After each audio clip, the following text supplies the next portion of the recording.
আসসালামু আলাইকুম। স্মার্ট টেকনিকের পক্ষ থেকে আপনাদের সবাইকে জানাই শুভেচ্ছা ও অভিনন্দন। আমাদের আজকের আলোচ্য বিষয় হচ্ছে সংখ্যা। তো সংখ্যা কথাটি জানতে হলে আমাদের প্রথমত জানতে হয় অঙ্ক সম্পর্কে। তো অঙ্ক কি? আচ্ছা, অঙ্ক মানে হচ্ছে গণিতে আমরা যে সকল প্রতীকগুলো ব্যবহার করি সেগুলোই হচ্ছে অঙ্ক। যেমন আমরা গণিতে কি ব্যবহার করি? ১, ২, ০ এগুলাই হচ্ছে অঙ্ক। তো আমাদের জানতে হবে অঙ্ক আছে মোট ১০টি। অঙ্ক আছে মোট ১০টি। তার মানে অঙ্ক হয় হচ্ছে ১০টি। অঙ্কর আবার প্রকারভেদ, অঙ্ক দুই প্রকার। এক হচ্ছে সার্থক অঙ্ক, দুই হচ্ছে সহকারী অঙ্ক। তো আমাদের জানতে হবে সার্থক অঙ্ক কোনগুলো। সার্থক হচ্ছে ১ থেকে ৯ পর্যন্ত, এগুলো হচ্ছে সার্থক। আর সহকারী অঙ্ক হচ্ছে একটি, সেটি হচ্ছে ০। তো এই ছিল আমাদের অঙ্ক। অঙ্ক থেকে আমাদের সংখ্যার উৎপত্তি। সংখ্যা কাকে বলে? কতগুলো অঙ্ক একত্রিত হয়ে সংখ্যা সৃষ্টি হয়। যেমন দুটি অঙ্ক, যেমন ১ আর ২ একসাথে হয়ে এটা হয়েছে কত? ১২। এটাই হচ্ছে আমাদের সংখ্যা। আবার ২ আর ০ এটা হচ্ছে ২০। এটাই হচ্ছে সংখ্যা। আমরা অনেক সময় গোলমাল লাগিয়ে ফেলি এরকম যে আমরা গণিতকে অঙ্ক মনে করি। আসলে অঙ্ক হচ্ছে গণিতের কিছু প্রতীক মাত্র। আর অঙ্ক মোট আছে হচ্ছে ১০টি। অঙ্ক দুই প্রকার, একটা সার্থক অঙ্ক, আরেকটি হচ্ছে সহকারী অঙ্ক। সার্থক অঙ্ক হচ্ছে ১ থেকে ৯ আর সহকারী হচ্ছে ০। আর অঙ্ক থেকে আমাদের সংখ্যার উৎপত্তি, সেটি হচ্ছে কতগুলো অঙ্ক একত্রিত হয়ে সংখ্যা তৈরি হয়। যেমন ১২, ২০ এরকম অনেক আছে। তো এখন আমরা সংখ্যা সম্পর্কে শিখব।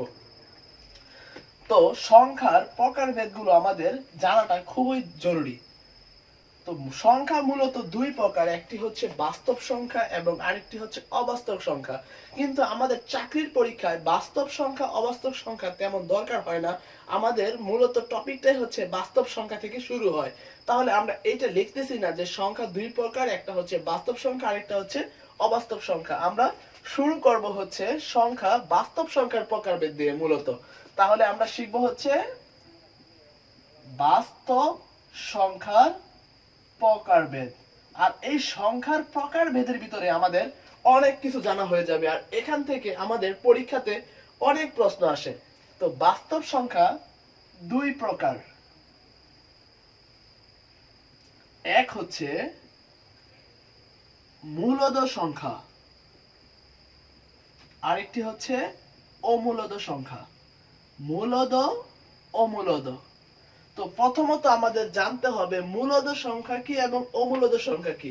বিসিএস থেকে শুরু করে প্রাথমিক শিক্ষক নিয়োগ পরীক্ষাতে আমাদের মূলদ অমূলদ থেকে এই পর্যন্ত অনেক প্রশ্ন এসেছে। এটা আমাদের জন্য সংখ্যার অধ্যায়ে খুবই গুরুত্বপূর্ণ একটা টপিক। এটা সম্পর্কে আমাদের একদম স্বচ্ছ ধারণা দরকার আছে। তো এখন আমরা শিখব কোনটা মূলদ সংখ্যা আর কোনটা অমূলদ সংখ্যা। তো আমরা শুরু করলাম মূলদ সংখ্যা। তো এখানে মূলদ সংখ্যা কোনগুলো? আমরা মূলদর নিচে মূলদের বৈশিষ্ট্য লিখব আর অমূলদর নিচে অমূলদ সংখ্যার বৈশিষ্ট্য লিখব। তো দেখেন আপনারা যে মূলদ সংখ্যা হচ্ছে, এক নাম্বার মূলদ সংখ্যার বৈশিষ্ট্য যে ভগ্নাংশ, মানে সকল প্রকার ভগ্নাংশই হচ্ছে মূলদ সংখ্যা। মানে পৃথিবীতে যত ভগ্নাংশ আছে সবই হচ্ছে মূলদ সংখ্যা। যেমন কি কি ভগ্নাংশ হতে পারে? প্রকৃত ভগ্নাংশ, তারপর হচ্ছে অপ্রকৃত ভগ্নাংশ, এমনকি মিশ্র ভগ্নাংশ, এগুলো হচ্ছে মূলদ সংখ্যা। একটা এক্সাম্পল স্বরূপ বলা যায় ৭। ৭ কি সংখ্যা? মূলদ নাকি অমূলদ? একটা স্বাভাবিক সংখ্যাকে আমরা জানি যে সব সময় নিচে কি থাকে? ১ থাকে। তাহলে এটাকে একটা স্বাভাবিক সংখ্যাকে আমরা ইচ্ছা করলেই ভগ্নাংশ রূপে প্রকাশ করতে পারি। তার মানে ৭ একটি মূলদ সংখ্যা। সকল প্রকার ভগ্নাংশই আমাদের মূলদ সংখ্যা। তো এটাকে আমরা গুছিয়ে বলতে পারি যে মূলদ সংখ্যাকে আমরা ভগ্নাংশ রূপে প্রকাশ করতে পারি। এরপর এখানে আরেকটি কথা বলা যায়, সেটা হচ্ছে ঋণাত্মক ভগ্নাংশ কিন্তু আমাদের মূলদ সংখ্যা। কিভাবে ঋণাত্মক ভগ্নাংশ মূলদ? যেমন এই যে ৭/১ আমরা লিখলাম, এর পূর্বে যদি একটা মাইনাস মানে নেগেটিভ সাইন থাকতো তারপরেও কিন্তু এটা মূলদ সংখ্যা হইতো। এক কথায় ধনাত্মক এবং ঋণাত্মক উভয় ভগ্নাংশই হচ্ছে আমাদের মূলদ সংখ্যা। এটা ছিল আমাদের 1 নাম্বার বৈশিষ্ট্য। এরপর 2 নাম্বার বৈশিষ্ট্য, যেটা আমাদের খুব গুরুত্বপূর্ণ একটা মূলদ সংখ্যার বৈশিষ্ট্য, আর পরীক্ষাতে এটাই সবচাইতে বেশি আসে। তো 2 নাম্বার দিলাম আমরা হচ্ছে যে বর্গমূল এবং ঘনমূল, বর্গমূল ঘনমূল করা যাবে।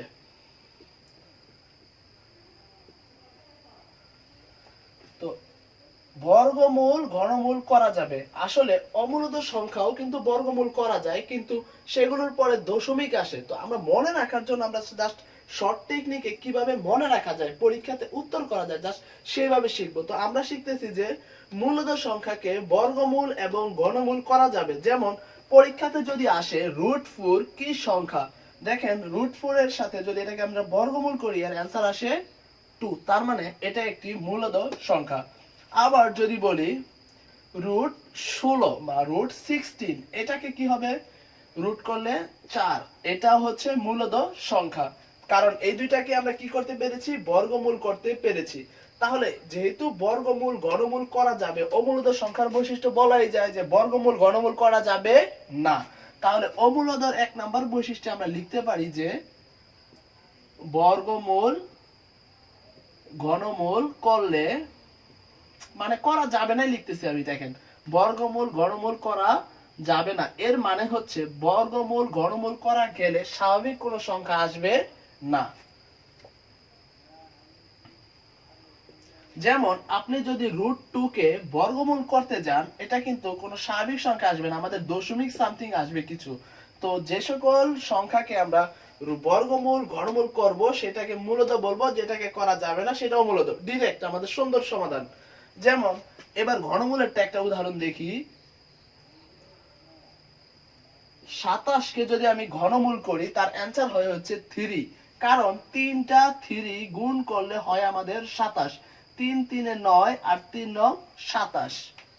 আবার যদি এরকম বলি 8 কে যদি ঘনমূল করি তাহলে অ্যান্সার হয় হচ্ছে 2, কারণ 3টা 2 2 একত্রিত হইয়া হয় হচ্ছে আমাদের 8, 2 2 4 আর 4 দুগুণে 8, এইটাই হচ্ছে আমাদের বর্গমূল আর ঘনমূল। এরপরে এখানে যদি এরকম দিত পরীক্ষায়, আমরা অনেকেই পরীক্ষাতে এরকম ভাবি যে √4 কে বর্গমূল করলে তো অ্যান্সার আসে 2, তার মানে এটা মূলদ সংখ্যা, আসলে কিন্তু না। দেখেন এখানে আপনারা, এটা কিন্তু বর্গমূল না, এটা দিছে হচ্ছে ঘনমূল, তার মানে 3টা 2 কি একত্রিত হয়ে কি 4 হয়, হয় না, তার মানে √4 কে ঘনমূল করা যায় না, এর জন্য এটা অমূলদ সংখ্যা। আর পরীক্ষাতে এটাই সবচেয়ে বেশি আসে।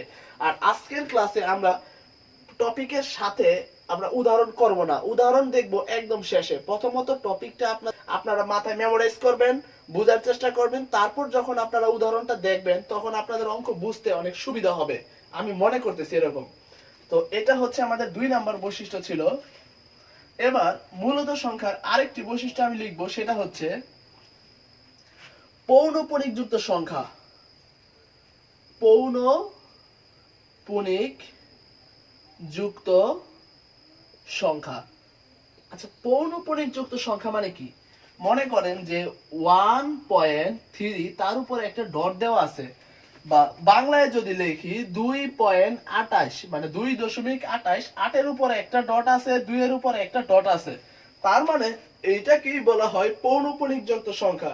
কখন আমরা এই ডটটা দেই, মনে করেন যে ক্যালকুলেটরে যদি এরকম আসে 1.31313131, এতগুলো 31 কে আমাদের বারবার না লিখে আমরা লিখতে পারি 1.3 এর উপর একটা পৌনঃপুনিক, 1 এর উপর একটা পৌনঃপুনিক।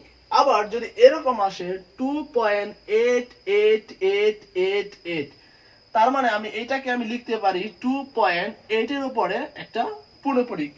আমরা একটু পরে শিখবো যে কিভাবে পৌনঃপুনিক যুক্ত সংখ্যাকে ভগ্নাংশে রূপান্তর করা যায়। তো মূলদ আর অমূলদের দুইটা বৈশিষ্ট্য আমরা দেখলাম, যে মূলদের 3টা বৈশিষ্ট্য দেখলাম আর অমূলদের 2টা বৈশিষ্ট্য মূলত দেখা হয়েছে, কারণ একটা হচ্ছে বর্গমূল ঘনমূল করা যাবে না, আরেকটা হচ্ছে পৌনঃপুনিক যুক্ত সংখ্যা ছাড়া যেগুলো মানে আমাদের দশমিক সংখ্যা আসবে, যেগুলো আমাদের অসীম, এরকম যে কোনটা কারোর সাথে মিলবে না, 1.394, তারপর হচ্ছে 52087, এরকম যদি আসে, একটা সংখ্যা একটা সংখ্যার সাথে ম্যাচ করে নাই, তার মানে এটা অমূলদ সংখ্যা। আবার অমূলদ সংখ্যা এখানে আরো দুইটা সংখ্যা আমাদের জানা দরকার, সেটা হচ্ছে ফাই, আরেকটা হচ্ছে আমাদের লগ এর সাথে যে ই থাকে, এই দুইটাও কিন্তু আমাদের অমূলদ সংখ্যা, কারণ ফাই এর মানটাও অসীম আর লগ এর ই এর মানটাও অসীম। তো এই ছিল আমাদের মূলদ আর অমূলদ সংখ্যা। এবার এটা দেখেন, আর যেহেতু এটা ইউটিউবে ছাড়া হবে, তার মানে আপনারা ইচ্ছা করলে ভিডিওটা থামিয়ে এটা খাতায় লিখেও নিতে পারেন। তো আমি মুছে ফেলতেছি, আমি চাই না ভিডিওটা বেশি লম্বা করতে।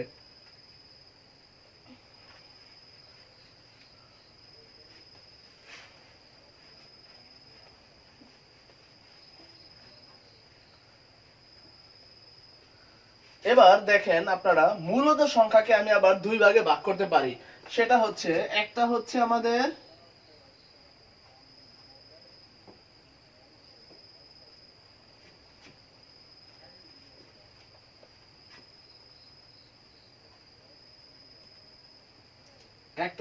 পূর্ণ সংখ্যা, আর আরেকটা হচ্ছে আমাদের ভগ্নাংশ। আর এই ভগ্নাংশের কথাটা আজকে আলোচনা করব না, কারণ এর পরবর্তীতে একটা ক্লাসে আপনারা ভগ্নাংশ সম্পর্কে একটা ক্লাসই পাবেন। সেদিন আমি ভগ্নাংশ সম্পর্কে পূর্ণ বিস্তারিত আলোচনা করব, যেন পরীক্ষাতে আসলে আপনারা খুব সহজে অ্যান্সার করতে পারেন যে কোন ভগ্নাংশটি বড়, কোন ভগ্নাংশটি ছোট। এমন ভগ্নাংশের যত অঙ্ক আছে পরবর্তী ভগ্নাংশের ক্লাসে আলোচনা করা হবে। যদি ওই ক্লাসগুলো আপনারা দেখতে চান, আমাদের ইউটিউব চ্যানেলের পাশেই থাকবেন ইনশাআল্লাহ। এবার দেখেন পূর্ণ সংখ্যার প্রকারভেদ। তো ফার্স্টে পূর্ণ সংখ্যাকে আমরা আই অথবা জেড দ্বারা ইন্ডিকেট করতে পারি। আই অথবা জেড দিয়া, মানে পৃথিবীতে যত সংখ্যা আছে সবই কিন্তু পূর্ণ সংখ্যা, সেটা হোক ধনাত্মক অথবা ঋণাত্মক। মানে মাইনাস সংখ্যা হইলেও পূর্ণ সংখ্যা, ঋণাত্মক সংখ্যা হইলেও পূর্ণ সংখ্যা, জিরো কিন্তু একটা পূর্ণ সংখ্যা। এবার পূর্ণ সংখ্যার প্রকারভেদ আপনারা দেখেন। পূর্ণ সংখ্যাকে আমরা ইচ্ছা করলে তিন ভাগে ভাগ করতে পারি। সেগুলো হচ্ছে, একটা হচ্ছে ঋণাত্মক পূর্ণ সংখ্যা, মানে ঋণাত্মক সংখ্যা, ঋণাত্মক, আর মধ্যেটা হলো জিরো বা শূন্য। আরেকটা হচ্ছে আমাদের ধনাত্মক সংখ্যা। ঋণাত্মক কোনগুলো, যেমন এই যে এটা -1, -2, -3, আর ধনাত্মক হচ্ছে 1, 2, 3, যাকে আমরা বলি 1, 2, 3, আর বিয়োগ 1, বিয়োগ 3, বিয়োগ 2। এবার পূর্ণ সংখ্যাকে আমরা যদি সাজাই, সেদিন একটা অফিস সহায়ক একটা পোস্টে দেখলাম যে পূর্ণ সংখ্যা, মানে একটা পূর্ণ সংখ্যা নিচের কোনগুলো পূর্ণ সংখ্যা সুন্দরভাবে সাজানো আছে। খুব সহজ, যে পূর্ণ সংখ্যা আমরা জানি পজিটিভটাও আসবে, নেগেটিভটাও আসবে, আবার জিরোও আসবে। যদি সুন্দরভাবে আমরা সাজাই, আমরা দুই ভাবে সাজাইতে পারি পূর্ণ সংখ্যাকে। একটি হচ্ছে দেখেন, জিরোটা যদি প্রথমে দেই, এরপরে বলতে পারি প্লাসের মাইনাসের 1, আবার বলতে পারি প্লাসের মাইনাসের 2, আবার বলতে পারি প্লাসের মাইনাসের 3, ডট ডট ডট ডট। এটা হচ্ছে পূর্ণ সংখ্যা সাজানোর একটা পদ্ধতি। আবার আরেকটা পদ্ধতি ব্যবহার করতে পারি, আমি মিডলে রাখলাম হচ্ছে জিরো, এরপরে জিরো থেকে যেগুলো বড় সেগুলো ডান পাশে রাখবো, আর যেগুলো ছোট সেগুলো আমরা রাখবো বাম পাশে। যেমন বড় কোনগুলো 1, 2, 3, এরকম অসীম আছে সংখ্যা আমাদের। আবার ছোট হচ্ছে প্রথমে -1, -1 এর থেকে ছোট হচ্ছে -2, -2 এর থেকে ছোট হচ্ছে -3। অনেকে মনে করে হ্যাঁ হ্যাঁ -1 এর থেকে -3 কি হলো, ছোট হলো। ব্যাপারটা হচ্ছে মাইনাস মানে কিন্তু একটা নেগেটিভ মার্কিং করে। তো আপনি 1 টাকা যদি কারো থেকে ঋণ থাকেন, এই আর কারো থেকে যদি 3 টাকা দিয়ে ঋণ থাকেন, কোনটা বেশি? অবশ্যই যার থেকে 3 টাকা ঋণ আছেন সেটাই বেশি। ঠিক তেমনি মাইনাসেরটা বড়টা বাম পাশে আসে। ঠিক তেমনি -3, -4 অসীম সংখ্যা আছে। জিরো ডান পাশে যাবে মানে ধনাত্মক গুলো, আর বাম পাশে যাবে হচ্ছে ঋণাত্মক গুলো। এই ছিল আমাদের মানে পূর্ণ সংখ্যাকে দুইটা সাজানোর পদ্ধতি।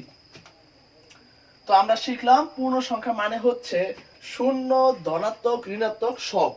এবার দেখেন,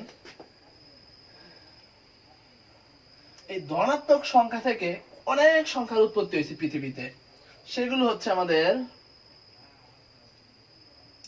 আর আরেকটা কথা আমাদের পরীক্ষাতে আসে, প্রাইমারিতে খুব বেশি আসে, যে শূন্য সংখ্যাটার ধারণা দিয়েছে কারা। এই শূন্য সংখ্যার ধারণাটা দিয়েছে আদি ভারতীয়রা। আমি শুধু লিখবো যে ভারতীয়রা। ভারতীয় মানে শূন্য সংখ্যাটির ধারণা দিয়েছে আদি ভারতীয়রা, মানে প্রাচীন ভারতীয় মানুষটাই শূন্যর কথাটা ধারণা দিয়েছে।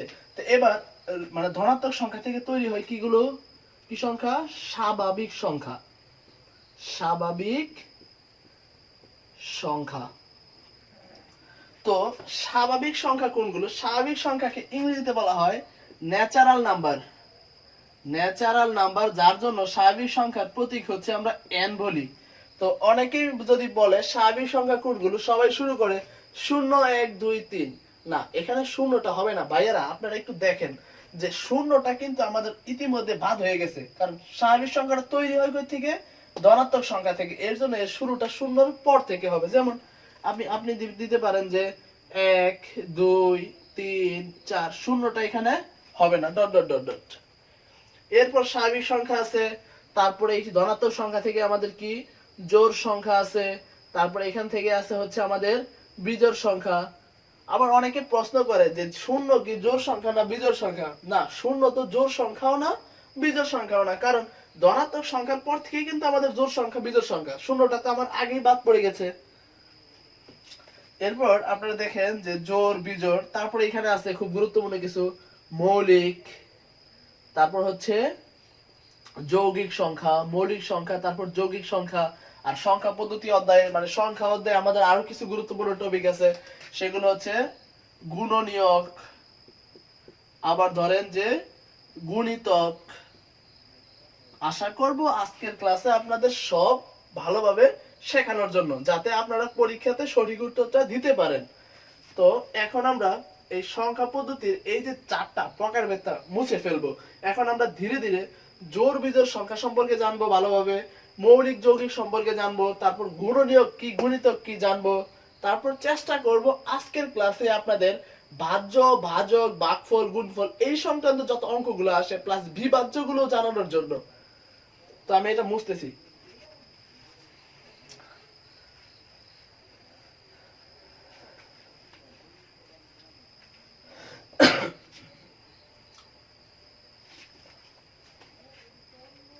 তো দেখেন আপনারা, এখন আমরা শিখবো হচ্ছে আমাদের জোড় বিজোড় সংখ্যা। জোড় বিজোড় সংখ্যা ভাবতে লাগে এরকম যে জোড় বিজোড় সংখ্যা কি এমন যে 2 4 6 এগুলা জোড় সংখ্যা, 1 3 5 7 এগুলা বিজোড় সংখ্যা। কিন্তু না ভাইয়া পুরা, দেখেন আপনারা যে জোড় বিজোড় সংখ্যা পরীক্ষাতে এমন ভাবে আসে, যেগুলা একটু দেখাই আমি আপনাদের, এগুলা জানেন মানে পরীক্ষাতে জোড় বিজোড় সংখ্যা সংক্রান্ত প্রশ্ন আসলে যেন আপনারা পারেন। তো এখন আমাদের টপিক হচ্ছে জোড় বিজোড়। পরীক্ষাতে এরকম আসে যে x কি জোড় সংখ্যা না বিজোড় সংখ্যা। যদি এরকম বলে যে x কি y তারপর z a b সামথিং যে কোনো একটা মানে আমাদের অক্ষর, এগুলো কি জোড় সংখ্যা নাকি বিজোড় সংখ্যা, বিজোড় মানটা বলেছে, আচ্ছা জোড় সংখ্যা নাকি বিজোড় সংখ্যা। দেখেন যে x y z আমরা এগুলোকে ইচ্ছা করলে জোড় সংখ্যাও ধরতে পারি, আর আপনি যদি ইচ্ছা করেন বিজোড় সংখ্যাও ধরতে পারেন। আবার মানে এটাকে আপনি যখন যেটা মনে করবেন তখন সেটাই হবে, কারণ এখানে নির্দিষ্ট বলা নাই যে এটা জোড় সংখ্যা নাকি বিজোড় সংখ্যা। আবার কেউ যদি বলে 2x কি সংখ্যা, জোড় নাকি বিজোড়, তখন আপনাদের অবশ্যই বলতে হবে এটা জোড় সংখ্যা। কিন্তু এটা কিভাবে হলো সেটা আমরা এখন জানবো, যে এগুলোকে আমরা ইচ্ছা করলে জোড় ধরতে পারি বিজোড় ধরতে পারি, তাহলে 2x আবার কেন সরাসরি জোড়, এটাকে কেন বিজোড় বলতে পারি না, এটা আমরা এখন শিখবো। জোড় বিজোড়ের কতগুলো শর্ত। তো দেখেন আপনারা, 1 নাম্বার শর্ত আমি দিলাম যে যে কোনো সংখ্যার সাথে হোক সেটা জোড় সংখ্যা অথবা বিজোড় সংখ্যা, তো যে কোনো সংখ্যার সাথে আমি যদি 2 গুণ করি তাহলে সেটা অবশ্যই জোড় সংখ্যা। মানে কোন সংখ্যার সাথে 2 গুণ করলে সেটা জোড় সংখ্যা। আবার শুধু 2 না, এই 2 এর পরিবর্তে আপনি ইচ্ছা করলে যে কোনো জোড় সংখ্যা গুণ করতে পারেন। মানে ব্যাপারটা হলো একটা জোড় সংখ্যা অথবা বিজোড় সংখ্যা, মানে পৃথিবীতে যত সংখ্যা আছে সব সংখ্যার সাথে আপনি যদি দুই অথবা জোড় সংখ্যা গুণ করেন তাহলে তার মানটা হবে জোড় সংখ্যা। তাহলে ডিরেক্ট আমি একটা শর্ত শিখলাম যে কোন সংখ্যার সাথে 2 গুণ করলে সেটা জোড় সংখ্যা। এবার যদি এরকম আসে x + 1 বা x + y ব্র্যাকেটে দিয়ে দিছে 2, যে কোনো কিছুই থাক না কেন দেখেন আপনারা এই সংখ্যার সাথে যাই থাক এর সাথে কি আছে, 2 একটা গুণ আকার আছে না, আমরা বলতে পারি যে এটা কি সংখ্যা, জোড় সংখ্যা। ডাইরেক্ট বলে ফেলবো কি এটা জোড় সংখ্যা, আমাদের অপশন টেস্ট করারও দরকার নাই। আসলে জোড় বিজোড় সংখ্যা আসলে আপনারা যেটা করেন, আপনারা জোড় বিজোড় সংখ্যা যেমন জোড় হয়তো 2 ধরেন, তারপর বেজোড় হইলে 1 বা 3 ধরেন, এগুলা ধরে অপশন টেস্ট করেন। কিন্তু আমাদের পরীক্ষাতে কিন্তু সময় খুব কম থাকে। আমাদের বড় বড় অঙ্কের তুলনায় যদি জোড় বিজোড় সংখ্যা নিয়ে আমরা যদি পরীক্ষায় এত সময় ব্যয় করে ফেলি তাহলে কিন্তু আমাদের পরীক্ষাতে ফুল মার্ক মানে পূর্ণ অ্যানসার করা সম্ভব না। তো এখন একটা শর্ত শিখলাম, যে কোনো সংখ্যার সাথে 2 গুণ করলে সেটা হয়ে যাবে জোড় সংখ্যা। এবার 2 নাম্বারটা দেখেন আপনারা, যে কোন জোড় সংখ্যার সাথে আপনি যদি 1 যোগ করেন সেটা কিন্তু বিজোড় হয়ে যাবে। শুধু 1 যোগ না, আপনি যদি 1 বিয়োগ করেন সেটা কিন্তু বিজোড় হয়ে যাবে। শুধু 1 না, আপনারা ইচ্ছা করলে 1 এর পরিবর্তে যে কোনো বিজোড় সংখ্যাও যোগ বিয়োগ করে দেখতে পারেন। তাহলে 2 নাম্বার শর্তটা পাইলাম, কোন জোড় সংখ্যার সাথে 1 যোগ অথবা বিয়োগ করলে সেটা হয়ে যাবে আমাদের বিজোড় সংখ্যা। পরীক্ষাতে এটা কিভাবে কাজে লাগে একটু দেখেন, যে পরীক্ষাতে দিল x + y, তারপর দিল +2, এরকম দিয়ে এর সাথে দিয়ে দিল 2 গুণ আকারে, এরপরে দিছে -1। এত বড় সংখ্যাটাকে বললো যে xy জোড় সংখ্যা অথবা xy বিজোড় সংখ্যা হলে এটা কি সংখ্যা হবে। দেখেন প্রথমে তো আমরা দেখি এই বড় একটা জিনিসের সাথে 2 কি আকারে আছে, গুণ আকার আছে। প্রথম শর্তে দেখছি কোন সংখ্যার সাথে 2 যদি গুণ আকারে থাকে সেটা অবশ্যই জোড় সংখ্যা। এবার জোড় সংখ্যার সাথে আবার 1 বিয়োগ করছে, তাহলে সেটা অবশ্যই বিজোড়। তো এটা ছিল আমাদের 2 নাম্বার শর্ত বা সূত্র। এবার 3 নাম্বারটা একটু দেখেন, আমাদের 4টা শর্ত এই জায়গায় কাজে লাগে। আপনারা যদি শর্ত ব্যবহার করেন তাহলে পরীক্ষায় খুব দ্রুত উত্তরটা দিতে পারবেন, আর যদি অপশন টেস্ট করেন সময় বেশি লাগবে কিন্তু আপনারা পারবেন। এবার 3 নাম্বার দেখেন, যে 3 নাম্বার হচ্ছে বিজোড় সংখ্যা আর বিজোড় সংখ্যা আমরা যদি যোগ করি, দুইটা বিজোড় সংখ্যা যোগ করলে সেটা হয়ে যাবে জোড় সংখ্যা।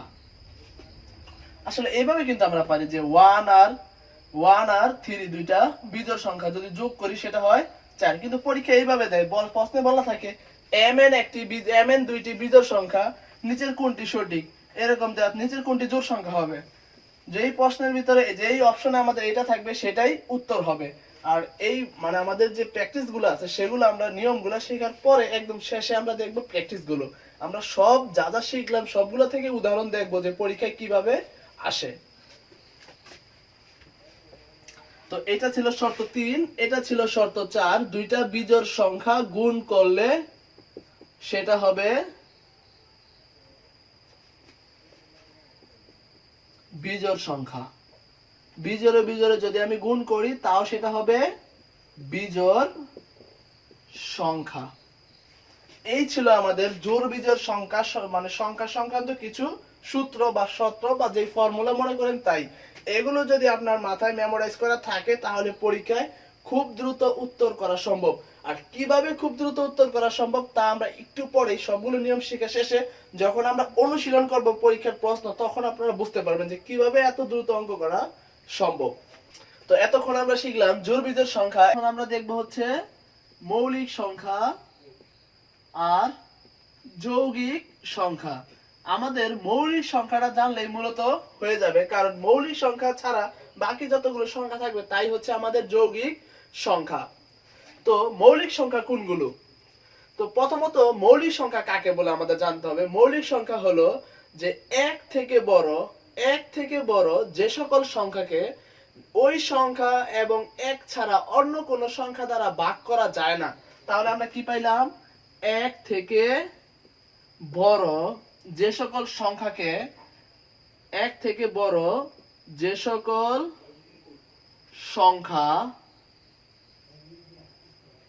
এক অথবা ওই সংখ্যা ছাড়া অন্য কোনো সংখ্যা দ্বারা ভাগ করা যায় না। ওই সংখ্যা ছাড়া অন্য কোনো সংখ্যা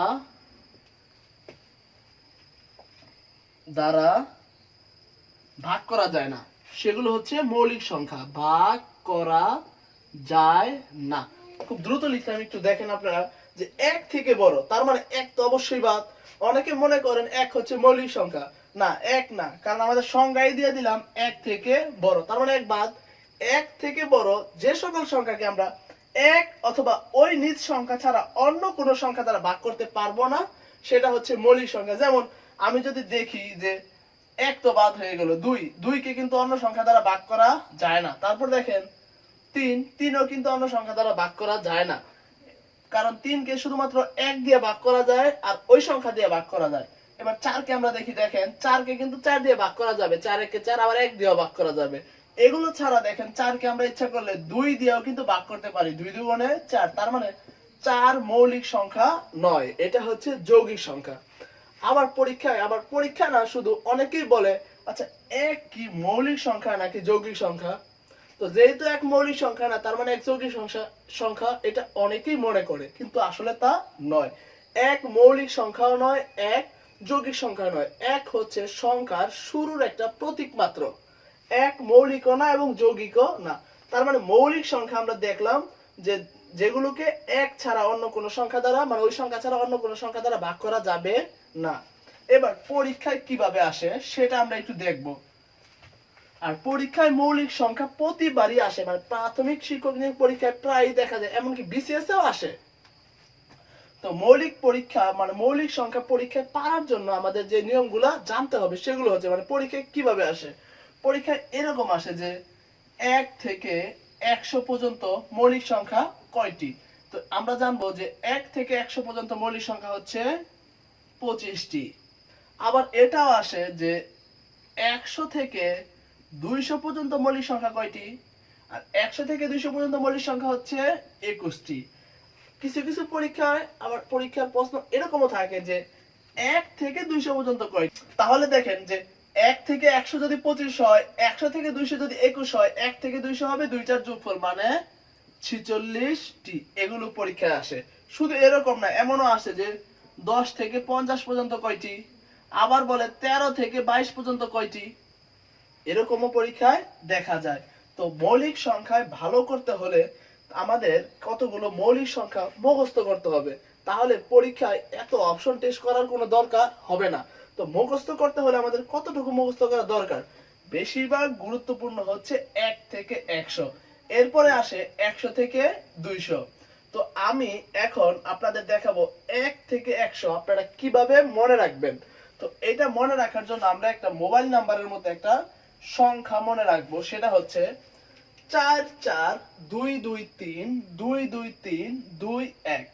ব্যাপারটা হচ্ছে যে 1 থেকে 10 পর্যন্ত আমাদের কয়টা, চারটা, আবার 10 থেকে 20 চারটা, 20 থেকে 30 দুইটা, এরকম সিরিয়ালি।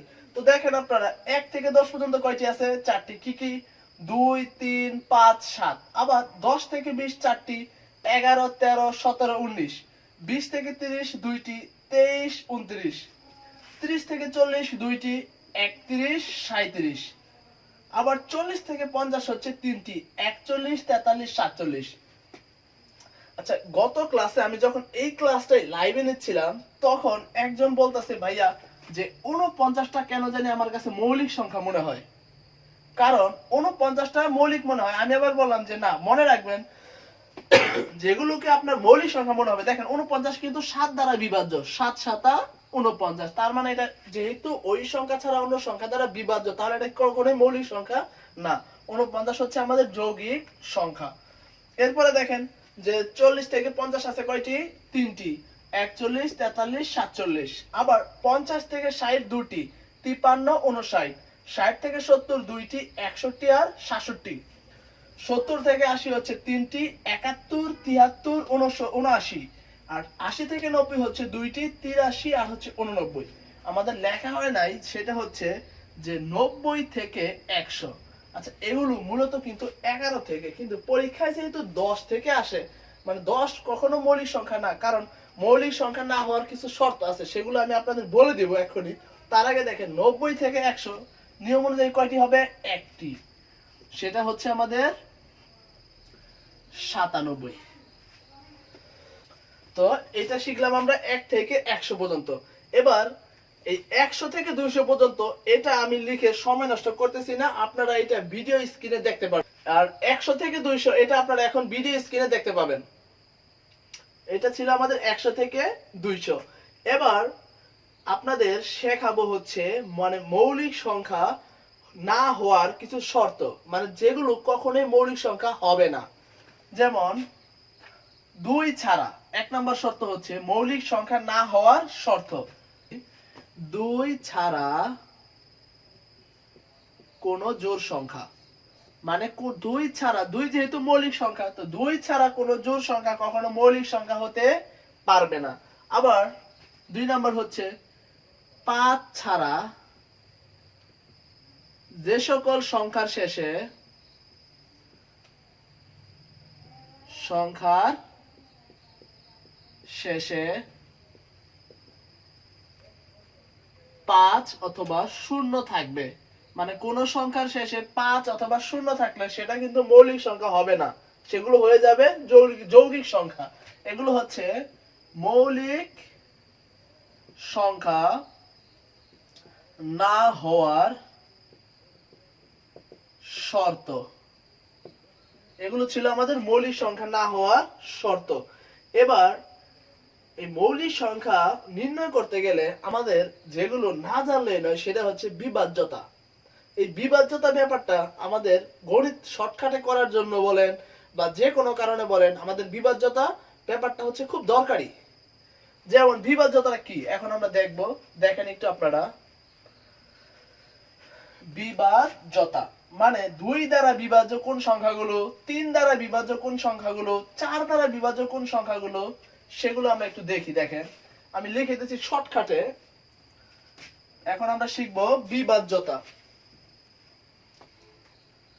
তো শিখব হচ্ছে বিভাজ্যতা, মানে কোন সংখ্যা দ্বারা কোন সংখ্যা বিভাজ্য। তো 1 দ্বারা তো সকল সংখ্যাই বিভাজ্য। ব্যাপারটা হচ্ছে 1 দ্বারা, এটা আমরা কি লিখবো, 1 দ্বারা তো সকল সংখ্যাই বিভাজ্য। 1 দ্বারা হচ্ছে সকল সংখ্যা বিভাজ্য। এটা কিন্তু আমরা জানি যে 1 দ্বারা সকল সংখ্যাই বিভাজ্য। ভিডিওটা যেন বড় না হয়ে যায়, আপনাদের দেখতেও যেন বিরক্ত না লাগে, এর জন্য খুব দ্রুত চেষ্টা করব ভিডিওটি শেষ করার জন্য।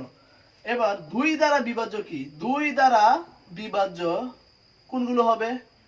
সকল জোড় সংখ্যা। মানে আমি যদি কোন জোড় সংখ্যা দেখি, তার মানে সেটা কয় দ্বারা বিভাজ্য? 2 দ্বারা বিভাজ্য। 2 দ্বারা বিভাজ্য হচ্ছে সকল জোড় সংখ্যা। এরপরে 3 দ্বারা বিভাজ্য হবে কোন সংখ্যা?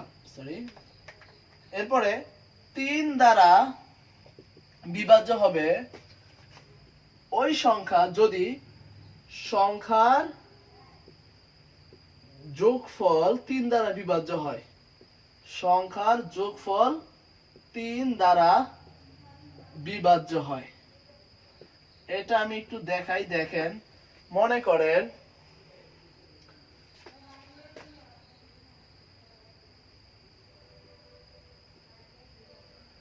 এই যে একটা সংখ্যা, এটা কি 3 দ্বারা বিভাজ্য কি বিভাজ্য না, এটা বের করার শর্টকাট হচ্ছে আমরা এই যতগুলো অঙ্ক আছে সবগুলো যোগ করব। যেমন 5 1 3, 5 আর 1 হচ্ছে 6, 6 আর 3 হচ্ছে 9, মানে 5 এর 1 এর 3 এর এই তিনটার যোগফল হচ্ছে 9।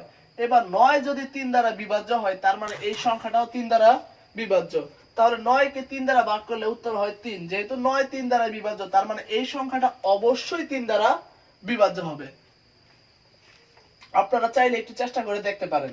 এরপরে 3 এরটা গেল, এখন আমরা শিখব 4 এরটা। 4 দ্বারা বিভাজ্য কোন সংখ্যা? যে সংখ্যার, যে কোনো সংখ্যার, যে কোনো সংখ্যার শেষ 2 অঙ্ক, শেষ 2 অঙ্ক মানে একক আর দশক, শেষ দুই অঙ্ক যদি বিভাজ্য হয়, বিভাজ্য হয় মানে ব্যাপারটা হচ্ছে যত বড় সংখ্যাই হোক না কেন শেষের দুইটা অঙ্ক যদি 4 দ্বারা বিভাজ্য হয় তাহলে ওই পুরো সংখ্যাটাও 4 দ্বারা বিভাজ্য হবে। এটা হচ্ছে 4 দ্বারা বিভাজ্যের একটা নিয়ম। ব্যাপারটা আপনারা দেখেন যে 7516 এই বড় সংখ্যাটা 4 দ্বারা বিভাজ্য হবে কিনা এটা বের করতে গেলে আমরা শেষের দুইটা সংখ্যা দেখব যে শেষের দুইটা সংখ্যা 4 দ্বারা বিভাজ্য কিনা। তো 16 কে যদি আমি 4 দ্বারা ভাগ করি এটা দেখেন উত্তর আসে আমাদের 4, কোনো ভাগ শেষ থাকে না। তার মানে 16 যেহেতু 4 দ্বারা বিভাজ্য এই পুরো সংখ্যাটাও আমাদের 4 দ্বারা বিভাজ্য হবে। এবার 5 দ্বারা বিভাজ্য, এটা আপনারা সবাই জানেন যে সকল সংখ্যার শেষ যে কোনো সংখ্যার শেষে 5 অথবা 0 থাকলে সেটা অবশ্যই 5 দ্বারা বিভাজ্য। এরপর দেখেন 6 দ্বারা বিভাজ্য কোনগুলো। এটা হচ্ছে 6 দ্বারা বিভাজ্য ব্যাপারটা হলো যে সংখ্যাগুলোকে 3 দ্বারা এবং 2 দ্বারা বিভাজ্য সেটা 6 দ্বারা বিভাজ্য হবে। 2 দ্বারাও ভাগ করা যাবে এবং 3 দ্বারাও ভাগ করা যাবে সেগুলো 6 দ্বারা বিভাজ্য, মানে একসাথে 2টা দ্বারা ভাগ করা যেতে হবে তাহলে 6 দ্বারা বিভাজ্য হবে। আচ্ছা আমরা বড় সংখ্যাকে কিভাবে বুঝবো এটা 6 দ্বারা বিভাজ্য হবে কি হবে না। দেখেন একটা বড় সংখ্যা আমি লিখতেছি দেখেন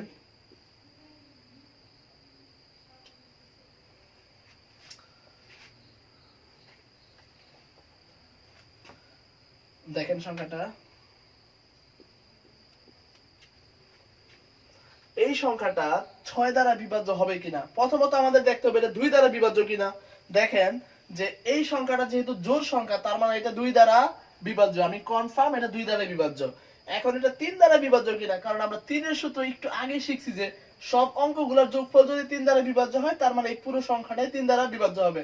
তাহলে 7 আর 2 হচ্ছে 9, 9 আর 1 হচ্ছে 10, 10 আর 2 হচ্ছে 12, তার মানে 12 যেহেতু 3 দ্বারা বিভাজ্য তার মানে এই পুরো সংখ্যাটাও 3 দ্বারা বিভাজ্য।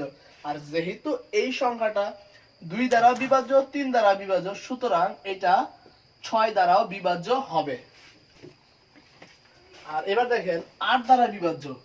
8 দ্বারা বিভাজ্য হবে ওই সংখ্যায় যদি ওই সংখ্যার শেষ 3 অঙ্ক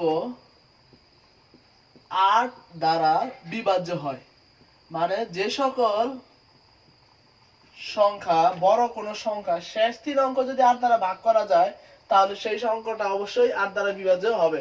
তো 9 হচ্ছে 3 এর মতোই, এটা হচ্ছে এরকম যে যতগুলো অঙ্ক থাকবে সবগুলোকে আমরা যোগ করব, যোগফল যদি 9 দ্বারা বিভাজ্য হয় তাহলে পুরো অঙ্কটাও পুরো সংখ্যাটাও 9 দ্বারা বিভাজ্য হবে। তো এই ছিল আমাদের বিভাজ্য। আর 10 আমাদের লাগে না, কারণ যে সকল সংখ্যার শেষে 0 থাকে সেগুলোই আমাদের 10 দ্বারা বিভাজ্য হয়।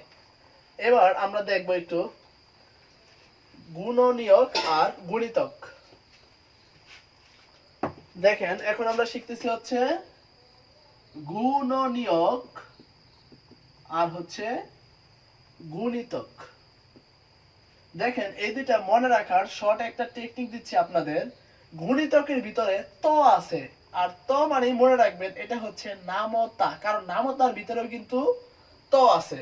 তো যদি আমাদের বলে 4 এর গুণিতক কত, 4 এর গুণিতক, তাহলে আপনারা দেখেন 4 এর নাম তার জাস্ট উত্তরগুলো বললেই হবে। যেমন 4 একে 4, 4 দুগুণে 8, 3 4 12, 4 4 16, এরকম ইচ্ছা মতো মানে অসীম। তো এই হচ্ছে গুণিতক। গুণিতক মানেই হচ্ছে নাম তার উত্তর। আর গুণনীয়ক মানে হচ্ছে কোন একটা সংখ্যাকে কতগুলো সংখ্যা দ্বারা ভাগ করা যাবে। গুণনীয়কের আরেকটা হচ্ছে উৎপাদক। উৎপাদক। তো গুণনীয়ক মানে কি, মানে একটা সংখ্যার মানে একদম স্পেসিফিক ভাবে ব্যাখ্যা করব। দেখেন আমি বুঝাই আপনাদের। যদি আমাদের বলে যে 36 এর গুণনীয়ক কত, তাহলে গুণনীয়কটা বের করতে হলে আমি ফার্স্টে 1 এর থেকে শুরু করব। 1 দ্বারা 36 কে ভাগ করব। তো 1 দ্বারা 36 কে ভাগ করলে 36 একে 36।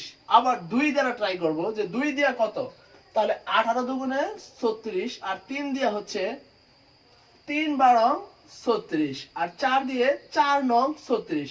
5 দিয়ে কিন্তু যায় না, 5 এর পরে কত আছে আমাদের 6, 6 6 36। এবার আর আমি ট্রাই করব না, কারণ 6 এর পরে 7 আসে কিন্তু 7 কেন এইখানে 6 আবার এসে পড়ছে, তার মানে ব্যাপারটা কিন্তু আবার ছোট থেকে বড় হয়ে গেছে। এই যে এর জন্য এরপর আমি আর ট্রাই করব না। তাহলে 36 এর গুণনীয়ক কোনগুলা? 1 2 3 4 6 6 দুইটা থেকে একটা লিখলাম, 9 12 18 আর 36 নিচেই। তো এখন দেখেন 42 এরটা, 42 কে বিভাজ্যতা করি। তাহলে 1 42 একে 42, তারপর 2 দিয়া দেখব, 2 দিয়ে কত হয়? 21 দুগুণে 42। তারপর আমরা 3 দিয়ে দেখব, কারণ 3 দিয়া 42 যাবে। কিভাবে বুঝলাম? 4 আর 2 দুইটা যোগ করলে কত হয়? 6। 6 যেহেতু 3 দ্বারা বিভাজ্য, তার মানে 42 ও 3 দ্বারা বিভাজ্য। এরকম 3 এরকম দিয়ে আমরা চেষ্টা করে দেখতে থাকবো। এই ছিল আমাদের গুণনীয়ক আর গুণিতক। ইচ্ছে ছিল এক ক্লাসে আপনাদের সংখ্যা মানে নাম্বার সিস্টেমের সবগুলো অঙ্ক প্লাস নিয়ম সমাধান করার, কিন্তু ভিডিওটি অতিরিক্ত বড় হয়ে যাচ্ছে, যার কারণে আজকে ক্লাসটি এই পর্যন্তই স্থগিত রাখছি। এই সংখ্যার পরবর্তী পর্বে আপনারা দেখতে পারবেন প্রাইমারি নিয়োগ পরীক্ষায় যত গণিত এসেছে সেগুলোর সমাধান এবং আমাদের সংখ্যার বাকি অংশ। তো পরবর্তী ভিডিও দেখার জন্য এক্ষুনি আমাদের চ্যানেলটি সাবস্ক্রাইব করে রাখুন, আর চ্যানেলটির সাবস্ক্রাইবের পাশে বেল আইকনটি বাজিয়ে দিন। আর ইনশাআল্লাহ কালকের ভিতরে আপনারা এই চ্যানেলের ভিতরেই দেখতে পাবেন সংখ্যা পদ্ধতির পরের পর্ব। আল্লাহ হাফেজ।